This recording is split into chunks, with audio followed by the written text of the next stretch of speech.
And the practice is about the seeds and how to handle the seeds in you. The first practice is the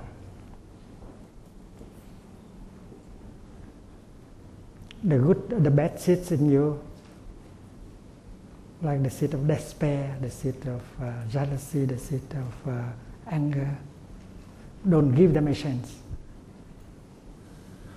Let them sleep quietly down there, at the bottom of your consciousness.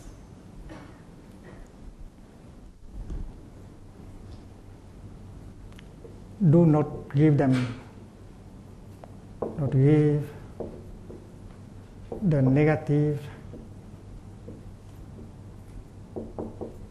seed a chance.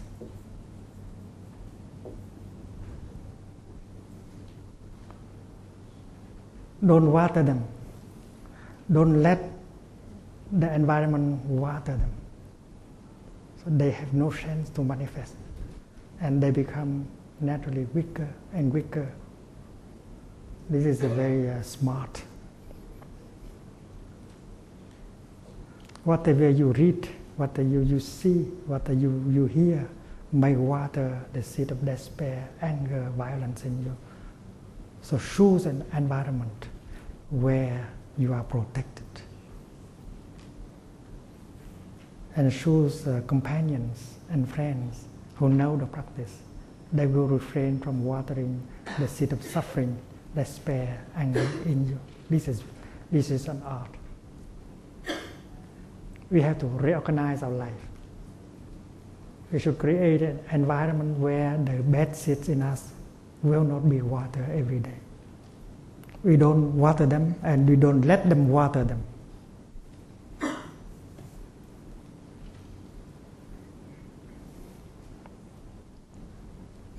You know that our consciousness, as we have seen the other day, has so many layers, and the upper layer is a mind consciousness.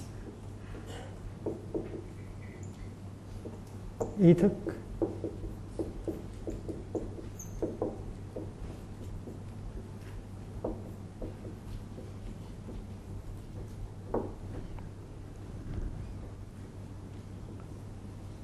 And that this part down here is store consciousness, tàng thức.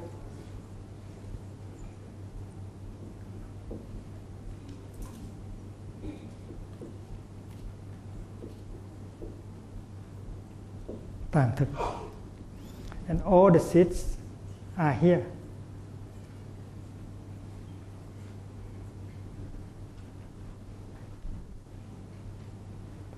Store consciousness is made of all the seeds. And that is why it has the other name, the totality of the seeds. Nhất thiết chủng thức.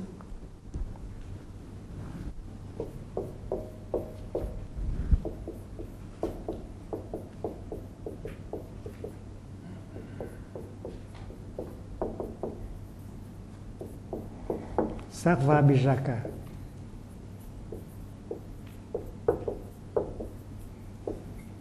Sarva means all, the totality. Bija means seeds. That is the name, the other name of store consciousness. Store consciousness maintain all the seeds, and store consciousness are the seeds themselves. The maintainer and the object of maintenance are the same.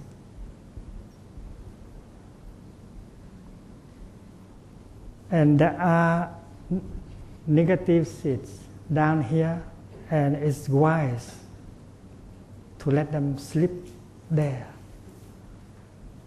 Don't give them a chance. So this is the first practice of diligence.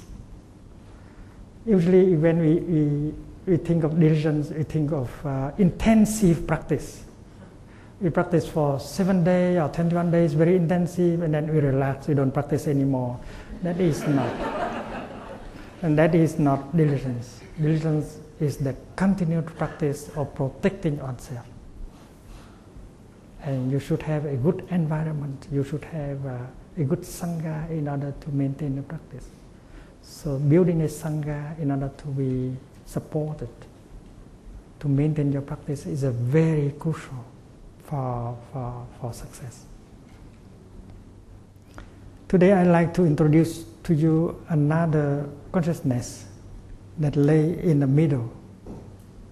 Its Sanskrit name is Manas.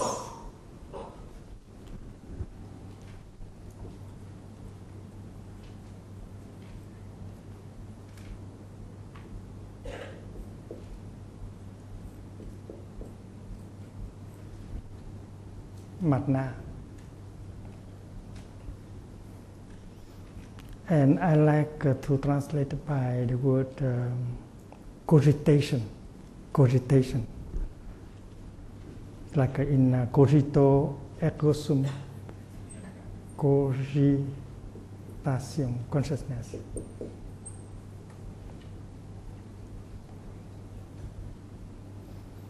This consciousness is sometimes called the lover. The lover. Tỉnh thức. Because it has the tendency to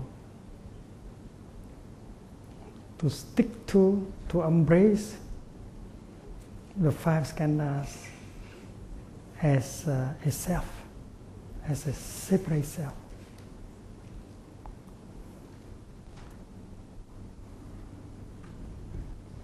Manas was born from a number of unwholesome seeds. Ignorance about self, complexes of inferiority, of superiority, of equality. All these are the foundation of manas.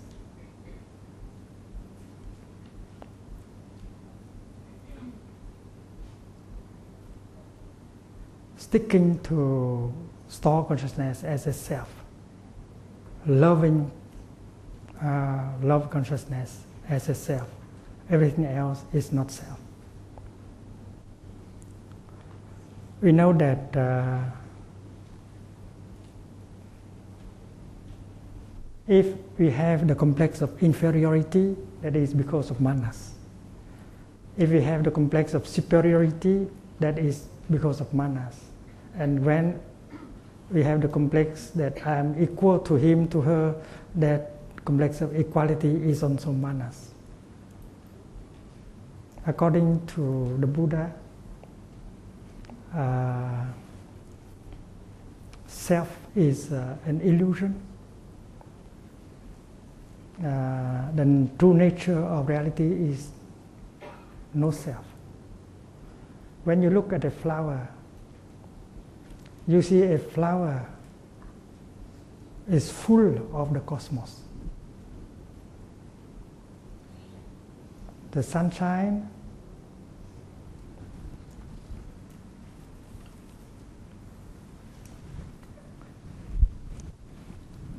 you see the sunshine in the flower, because we know that without sunshine no flower can grow. We see a cloud in a flower. Without a cloud, there will be no rain and no flower can grow. The seed, the soil, the rain, everything, many things in the cosmos have come together and help this flower to manifestation only. And this flower is full of the cosmos. Everything is in it, including your consciousness is in it. Because this is the object of your perception. And perception is always perception of something. To perceive means to perceive something. There cannot be the perceiver without the object of perception. The perceiver and the perceived, they manifest at the same time. Like when we say eating. Eating is always eating something. There cannot be an eater without something that is being eaten. So consciousness is always consciousness of something. If you are a phenomenologist, you are used to that kind of expression. So this flower is full of the cosmos. It contains the whole cosmos. I am large, I contain the multitude. That's what the flower is saying. But in the teaching of the Buddha, sometimes we say that this flower is empty, which is the opposite of the truth. Because the flower is full of everything in the cosmos. But why the Bodhisattva Avalokita say that everything is empty? And we want to ask the Bodhisattva, Mr. Bodhisattva, you say that the flower is empty. I think that it is full. Empty of what? To be full of the cosmos. But empty of what? And the Bodhisattva will smile and said, it is of course full of the cosmos, but it is empty of a separate existence, of a separate self. A flower is made only of non-flowers elements. And you can list all the non-flower elements. Without these non-flower elements, the flower cannot be there. The flower cannot be by itself alone without non-flower elements. So the flower is full with cosmos, but empty of a separate existence. And so to be full of cosmos and to be empty of a separate self are just the same thing. To be full means to be empty. You don't have a separate self. How a flower could exist without the non-flower elements? So the nature of the flower is empty. Because of emptiness, a flower is possible. That is a very famous declaration made by Nagarjuna. Thanks to emptiness, everything is possible.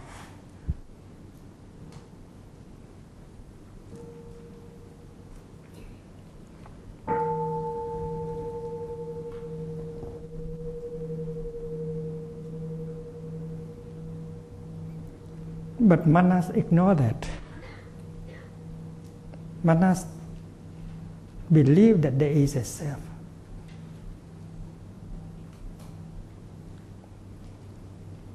And that is why we can say that manas is born from the delusion, represented by a number of unwholesome seeds down there.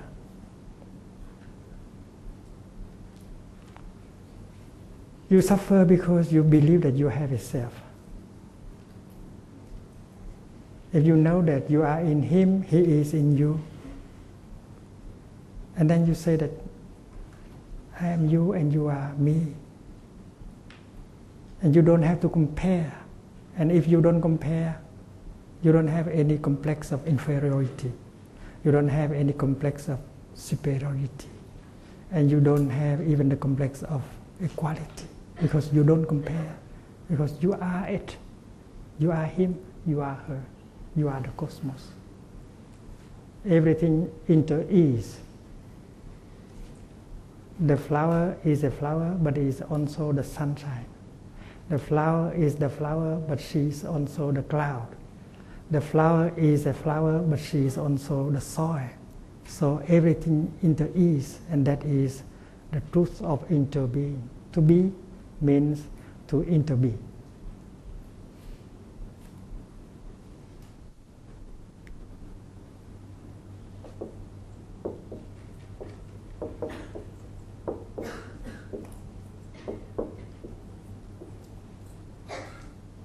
And the true meaning of to be is to interbe. But in the dictionary, you have not found the word interbe, which is which is a very important word. Interbeing. You cannot be by yourself. A flower cannot be by herself alone. She has to interbe with the cosmos. My friend, you cannot be by yourself alone. You have to interbe with all of us, with the cosmos. And manas ignore that. And that is why you have to handle manas. Manas is always seeking pleasure, day and night. The tendency of seeking pleasure is in manas. And manas ignore the danger of pleasure seeking. And that is why we need meditation effectuated by mind consciousness in order to brighten the seeds of wisdom down here, in order to correct manas, to transform manas. There is a wisdom called the wisdom of non-discrimination. Those of us who have meditated well enough, we have that wisdom.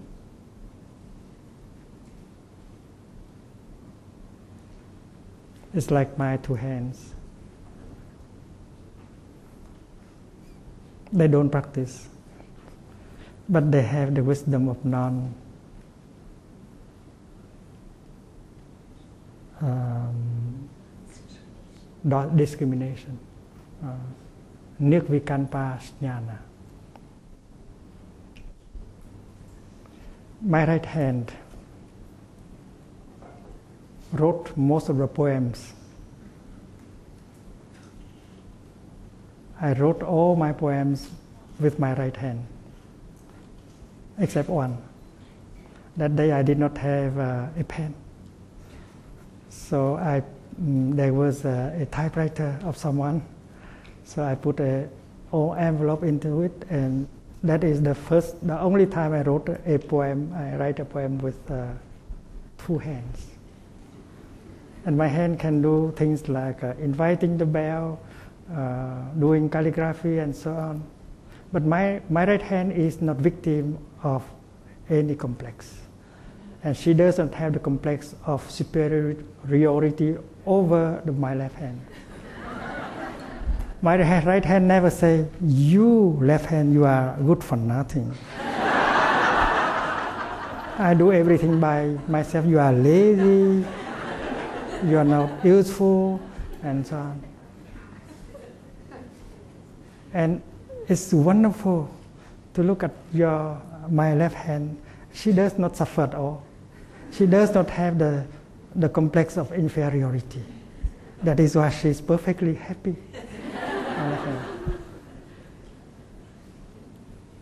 So the wisdom of non-discrimination is a reality and not just a wishful thinking subject. One day I was trying to hang a picture on the wall, and my left hand was holding a nail, my right hand a hammer, and I was not very mindful that day. So instead of pounding on the nail, I pound on this finger. It's so painful. Right away, my right hand put the hammer down and took my left hand with a lot of compassion and care, and took good care of that, like it took care of itself.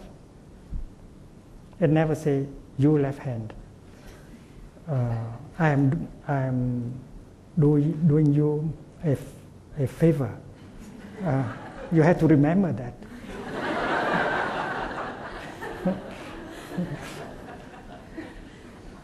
And my left hand did not blame, did not say, you right hand, you have done injustice to me. I want justice. Give me that hammer.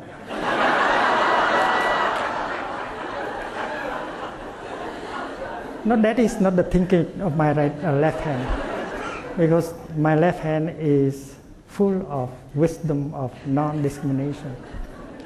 So The harmony between the two hands are perfect. And they don't think of each other in terms of superiority, inferiority, and even equality, because I am you and you are I. We belong to the same reality. And manas ignore that. Manas is always seeking pleasure.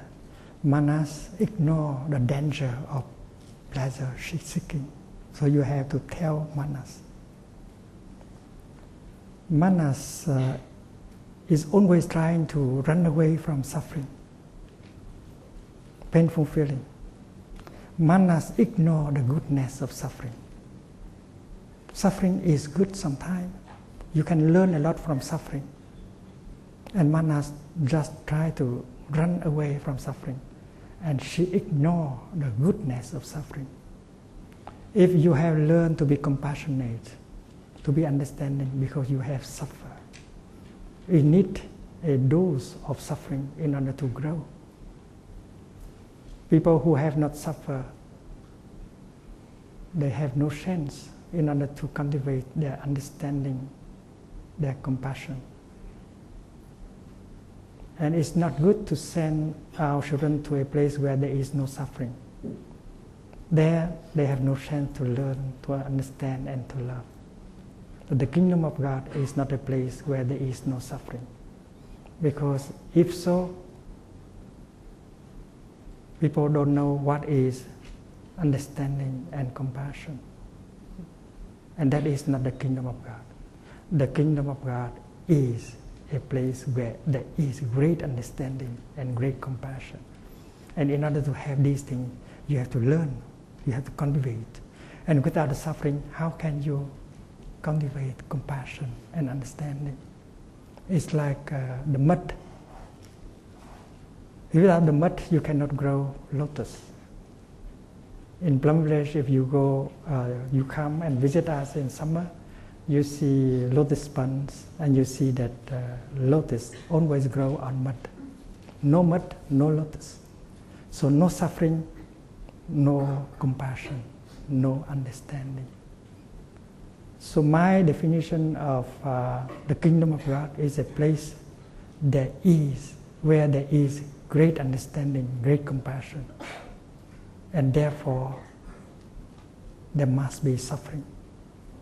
There must be the mud in under lotus to grow. And we should not be afraid of suffering, because if we practice, we can learn a lot of suffering. We grow up just because we have suffered. Every one of us needs a dose of suffering in order to grow. That is interbeing. Without the mud, there is no lotus. And lotus and mud, they inter-are. Suffering and compassion, they inter-are also. So when your wisdom of non-discrimination grows, and then manas become very thin and thin and thin. And the wisdom of non-discrimination, the wisdom of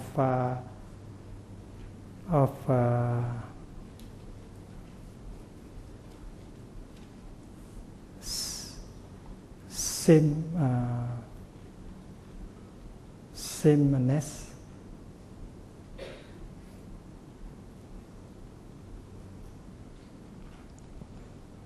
we replace manas when we get enlightened, we get transformed.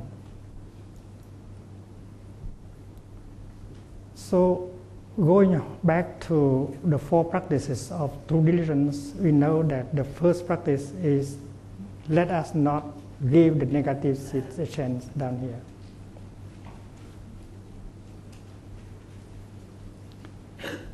Because if we give the negative seeds a chance, they will manifest on the level of mind consciousness. They will strengthen manas.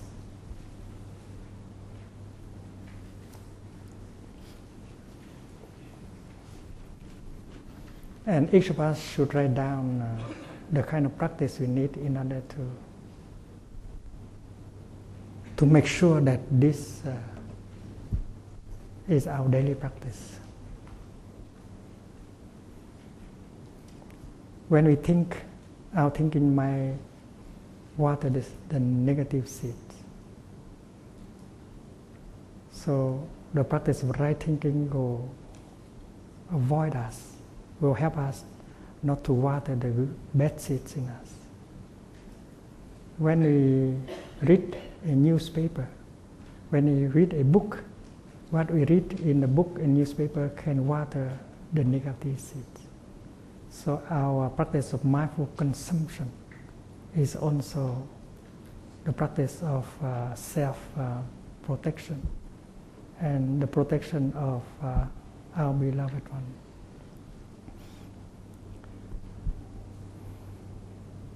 The second practice of true diligence is when it happens that a negative seed manifests up there, try to help that seed to go back to its original place as quickly as possible.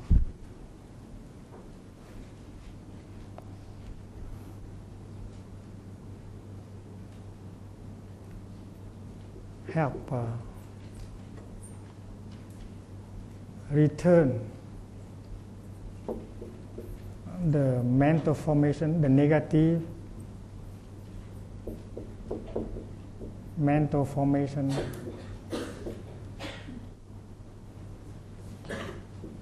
to its original place.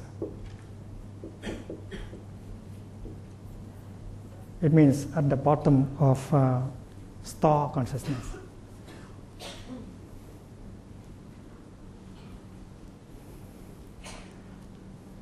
Suppose the seed of despair come up here. When it is down there, it is called a seed, bija. When it is up here, it is a mental formation, a citta samskara.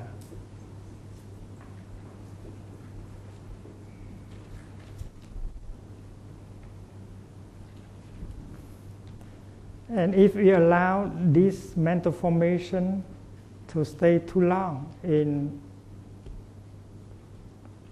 the level of mind consciousness, it will cause damage.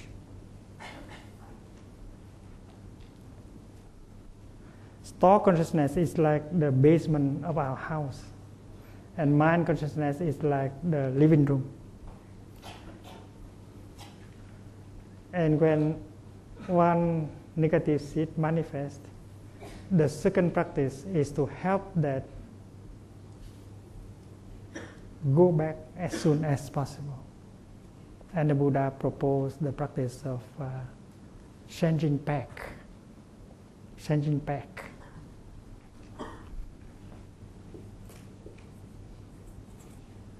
Back is a piece of wood that link the two blocks of wood together. The carpenter uses a pack in order to keep the two blocks of wood together. But if the pack is not a good one, you can change the pack. You can take a good, solid, new pack. You put at the right place, and with a hammer, you drive the pack into it, and you take out the old pack. So if a mental formation manifests and is causing damage to you, and then you should practice mindful breathing in order to invite another mental formation to come up to replace this one. Changing back. It's the way we change our CD. If the CD of music does not please you, and then why do you have to listen? You push a button, you stop, and you change the CD. So in our time, we should use the word, the practice of changing CD instead of changing back. changing channel. Now with a telecommand, you can change the channels very quickly. And practitioners should be able to change their mental formation as quickly as they change the channels of their televisions.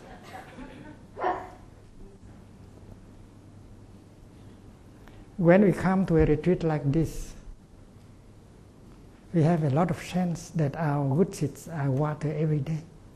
When I see a brother, a sister walking mindfully, freely, relaxingly with joy, that image waters the seed of happiness, of peace, of mindfulness in us.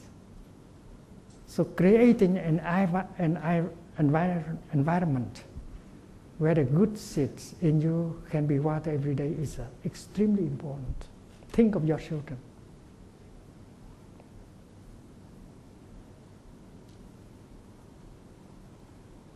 Their school now is not very safe, are not very safe. And where they go in order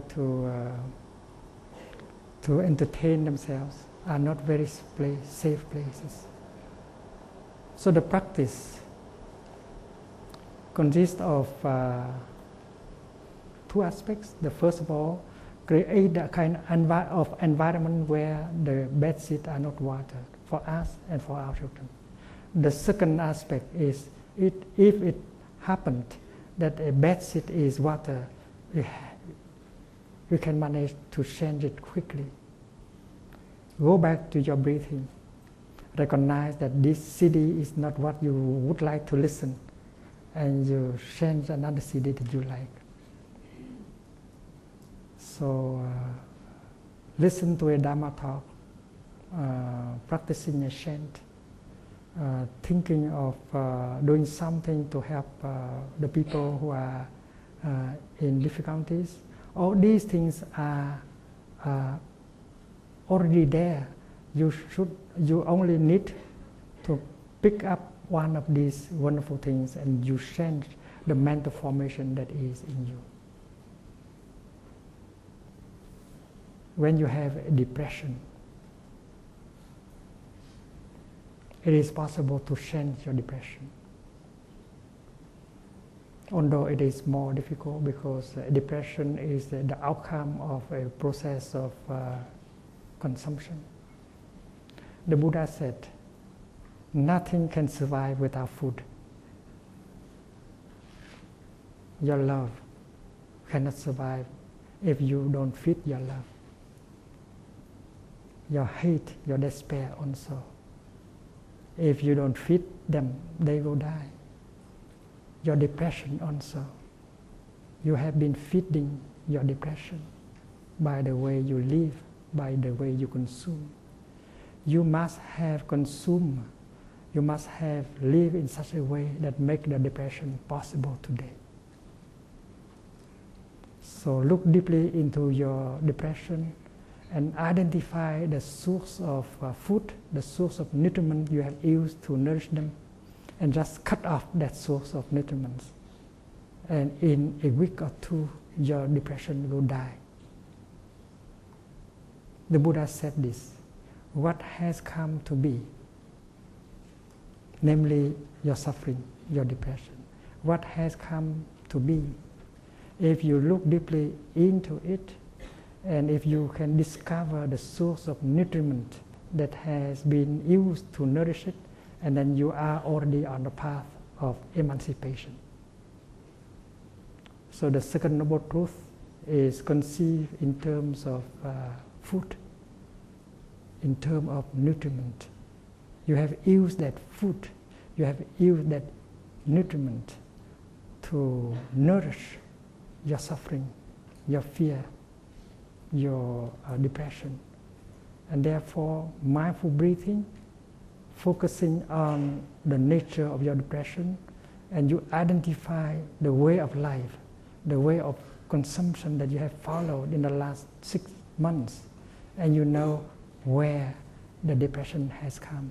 You have listened to them, you have paid attention to them too much, you have allowed these negative things to come and water the negative seed in you, and that is why the depression has become a reality.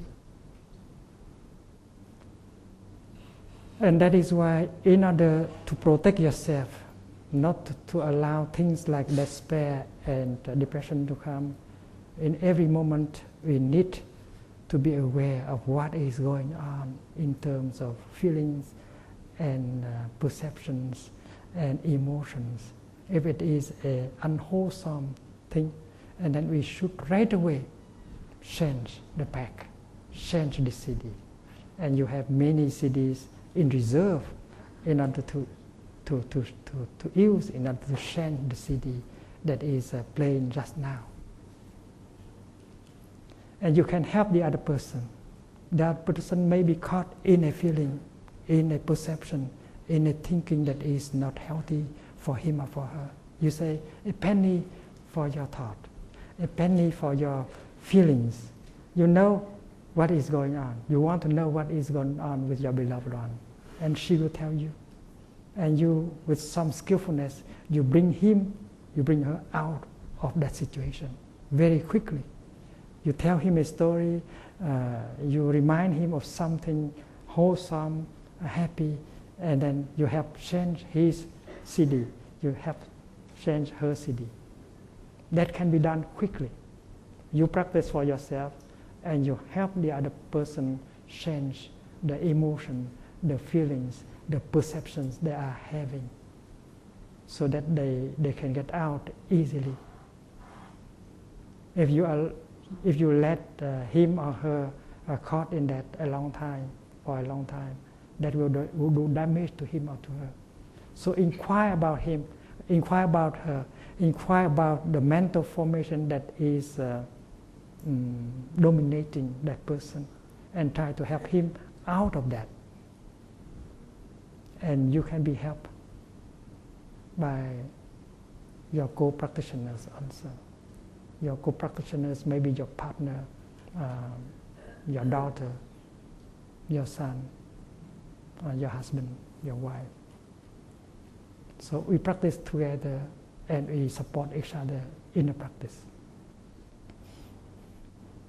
So when a negative seed manifests itself in mind consciousness, our mindfulness should be invited up to recognize them as unwholesome. We don't need to fight to suppress. We need only to change the CD, non-violence. And you are very skillful practitioner if you can change your CD, your mental formation quickly. CD, mental formation.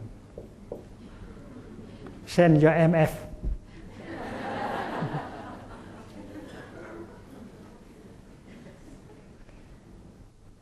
And then now we go to the third practice of true diligence.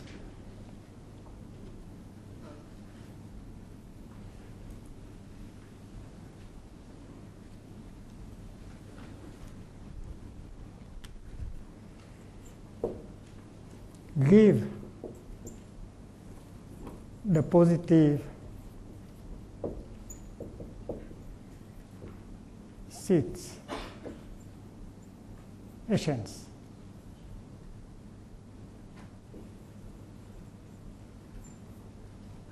You know that you have the seed of faith, the seed of joy, the seed of compassion, the seed of forgiveness.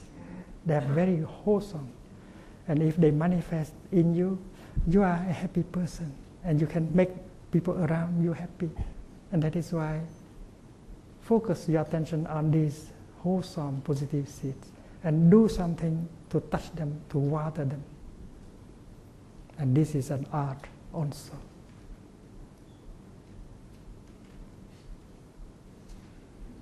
We need to practice watering the good seeds in us. We need to practice helping to water the wholesome seed in the other person. And that is the third practice of true diligence. Every day. If an opportunity presents itself to water the good seed in you, do it. If an opportunity presents itself to water the good seed in him or in her, do it right away. That is the practice of happiness. When the seed of compassion, of forgiveness, of joy manifests as a mental formation, you are happy. You make people around you happy. And you know that you have these seeds in you. You have a stock of reserve of happiness in you. And you may have covered them up with many layers of worries and fear and anger, but they are still there. So try to break through to them, touch them, and have them manifest, give them a chance. That is the third aspect of the practice of true diligence. And this is what the Buddha recommends us. He's so compassionate. And the fourth practice of true diligence is any wholesome mental formation that has manifested, keep it as long as possible on the level of your mind consciousness. It's like a very dear friend of yours, just come and visit you and bring you a lot of joy. Why don't keep him? Why don't keep her with you for a few more days? So if a wholesome mental formation is touch, is water, and manifests itself as the energy of joy, of peace, of happiness, why replace them? Let them be there and ask them to stay as long as possible. In the Gospel, it is said, que la joie demeure, or may the joy continue, remain. That is the practice of true diligence.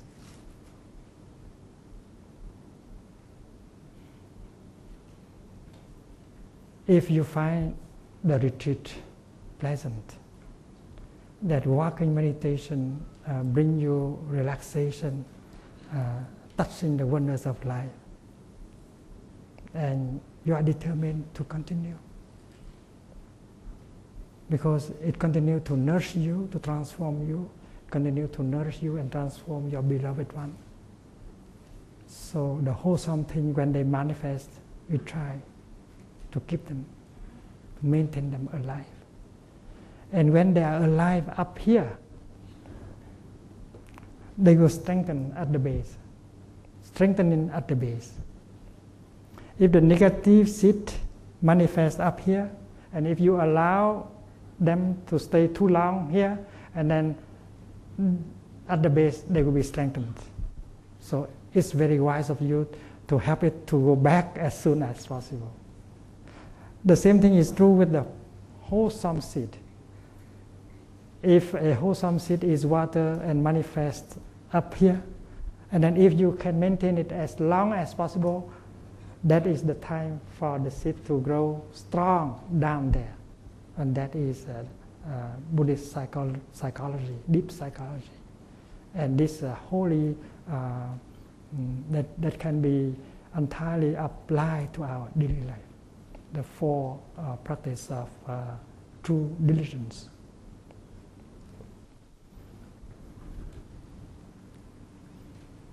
Tomorrow we shall have a session of questions and answers, and you are invited to ask your questions. And the best questions are the questions that have to do with our suffering, our happiness, our practice, our difficulties also. And we know that a good question can benefit so many people.